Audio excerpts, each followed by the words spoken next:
If you're planning to attend the 2013 Canadian Conference in Toronto, here's a little snippet of what you'll hear from longtime friend of PTDA and speaker at this year's event, sales trainer extraordinaire Joe Ellers. One of the most pressing topics facing every business today, and especially people in distribution, is how to compete on something other than price. We all know that it's the lowest common denominator. Our customers try and take us there as quickly as possible. And often as sales organizations, we go there even without being asked to, because it's relatively simple to talk about. Hey, here's what you're paying. If I can beat that price, can I have the order? Well, the reality is that there's more than one way to win a piece of business, and the really good news is that because of all the competing issues going on in business today, there may even be more reasons to switch a piece of business today than there have been X number of years ago. As companies find themselves under more pressure to do things better, to take cost out, they're having to look in some areas they haven't historically looked before. There's also increasing regulatory and environmental pressures. And a lot of times these will provide an opportunity for a sharp salesperson to take a piece of business they wouldn't have been able to get, and not necessarily to be the cheapest while getting it. The program that we're going to be talking about here is the one called Selling Value, and there are a couple of key components that I want to make sure we think about before we even get there. The first is you can't really sell value consistently on everything that you sell, so you have to think about what your focus is. Ultimately, we can add more and more things we're going to sell value on, but to start with, to develop a new habit, we have to answer three questions. Number one, what do we want to sell?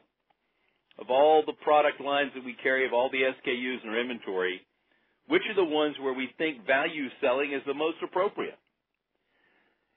If we really are selling a commodity, it's really hard to sell value, but there are some things where we actually have some advantage. A motor we're selling might have a better rating for power, might be actually better in a specific application, might last longer between failures, might require less maintenance, might require less, downtime when we have to fix something. There's all kinds of things that might be present on the product. The second thing we have to be really clear on is who do we want to sell to?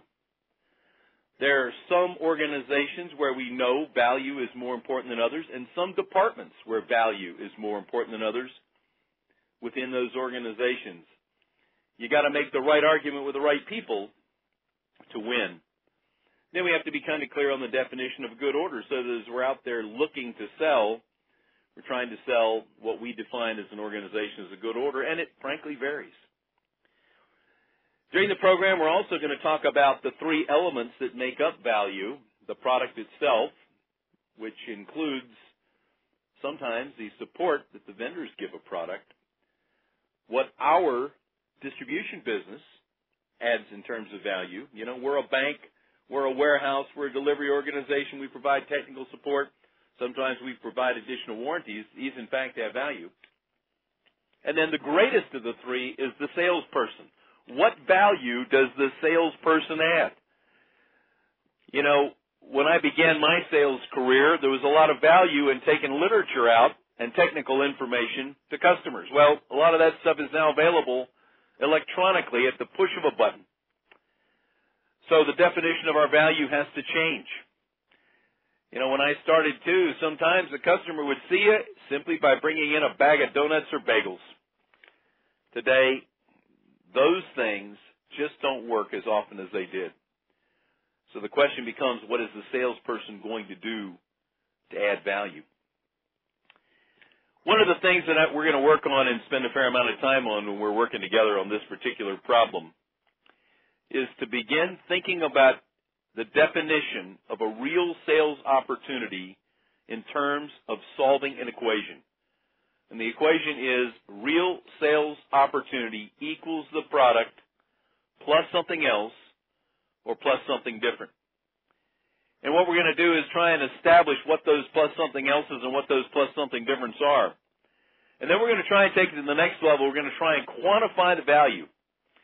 In other words, in today's world, it's not enough just to say that our motors are more energy efficient.